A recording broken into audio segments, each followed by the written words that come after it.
Welcome to The Secret Life of Parkinson's, a podcast created by people living with Parkinson's to help break the stigma of a disease no one likes to talk about.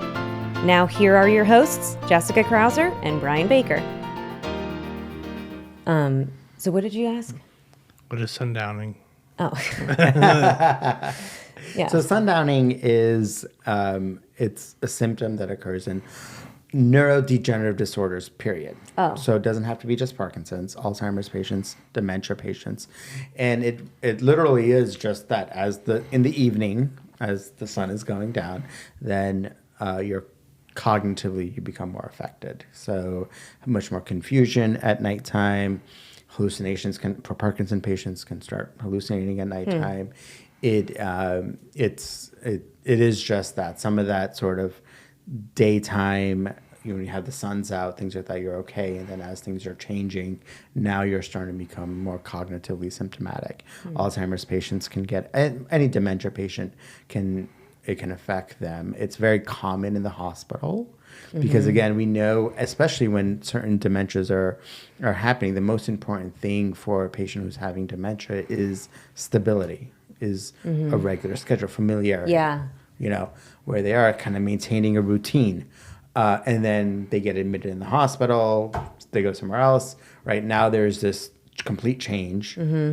They go on vacation with their family, which is great. They want to take them, but like this is out of the norm for them. And this is only if you have dementia, or this is with any of the... It's more common in mostly dementia, but it Okay. can almost any neurodegenerative process. okay. Yeah. And it's predominantly just that. It's just, in the evening times, they become just much more confused and things like that. So when we're treating it, it's important to sort of give them as much familiarity as possible. During the day, if they are admitted in the hospital, it's like, okay, keep the shades open, let the sun in, keep them awake and stimulated as much as possible during the day. So that when it does come to evening time, they're able to then get the rest that they need, go to sleep properly, things like that. How else do you treat it? Depending on the severity, there are medications. Oh, really? If it's really severe, that if it is that they're happening in the hospital, you need to give them something because they're potentially going to harm themselves. Or if it's happening at home, Parkinson patients, when they sundown, their hallucinations can become pretty severe. They get very agitated and upset that it's happening. They could have a lot of paranoia and things like that. It's in that evening time, and then it's like, okay, well, this is starting to happen. Then there may be the medication there are, pretty much antipsychotics, and then the idea is to hopefully get them to just go to sleep. What if you go to sleep before the sun goes down? I'm serious. Like, is that like a... Well, hopefully they don't have it. Right, that's what I mean. Like, Yeah. So could you plan?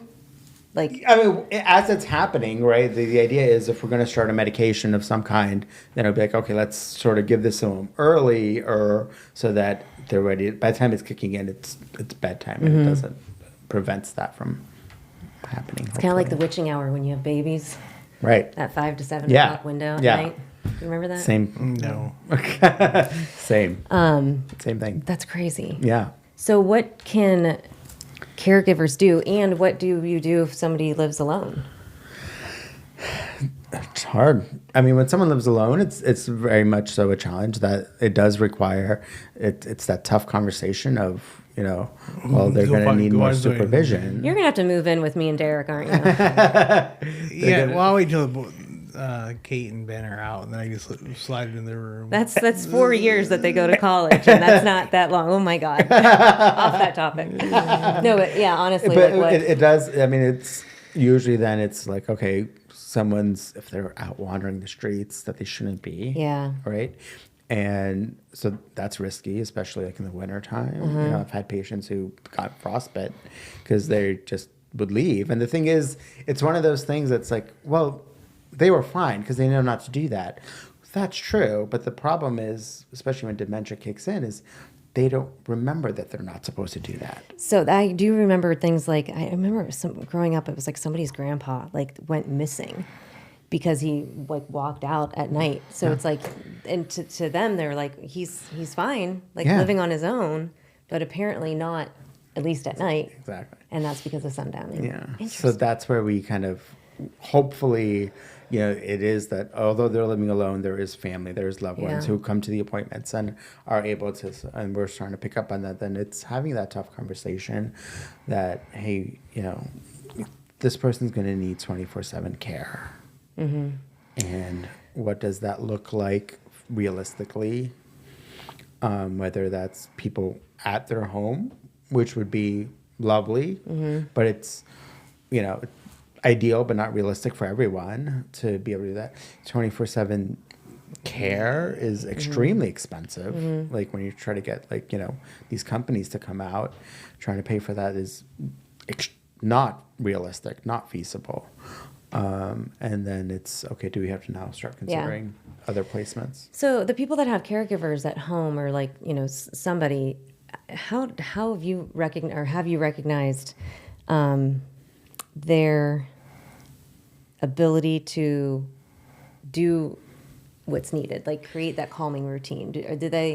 Are they like, no, they'll be fine? Or no, because when this stuff starts happening, it affects the caregivers much more than the patients. Okay. Because the patients don't realize it's happening. So caregivers are very much so like, what do I need to do to make this stop or make this go away? Because this is affecting them much more than it's affecting the patient. Does the patient remember the next day? Depending. Okay. Usually not. But like I said, if it's Alzheimer's, usually not. That Alzheimer's patients don't really have. Parkinson's disease patients can have some, and they realize that I don't like this, but usually not. I just drink wine at sundown. The joys of Parkinson's. Well, but that, and actually, so we might cut this one part out or not. I was up early this morning, so I was using ChatGPT. I can't get over the fact that and Dr. Malone said it's okay, so I'm like, I'm fine. But every night I'll have a glass of wine. Yeah. And it just, I was sitting laying in bed, and I'm like, actually, it was when my daughter was painting my nails yesterday. She's like, wow. She's like, you haven't moved. Because usually if she does my hands, I'm somewhat all over the place. And in the back of my mind, I'm like, God, it's because I had a glass of wine. So it's like. So just stay drunk all the time. No, but I'm trying to think of I think I looked it up. It's ethanol is the alcohol, right? Mm-hmm. But it's is there a scientific or researcher out there that can say okay, we'll take out the part that makes your body feel that way, but not your head. You know what I mean? I don't need to feel drunk. I don't need my head to be spinning or anything. What it does for my extremities, I'm like, I could do this all day long. We've tried. Really? I mean, essential tremor. So, which not Parkinson's, but essential tremor, very classically, those patients that are very, very shaky, especially when they're doing something, eating, drinking, writing. A good majority of them, the tremor itself responds to alcohol. When they have a glass of wine or whatnot, they will shake significantly less. We looked at trying to figure out, okay, what can we take from ethanol, what component of it, and turn it into a pill to see if we could help for it to be a treatment for essential tremor. Yeah. And the NIH did it. Who did? The NIH. There was a research study from the NIH that looked at it as some sort of something peptide. It didn't. It didn't work. You're talking about ChatGPT. My thing is, why can't we? AI is so far advanced.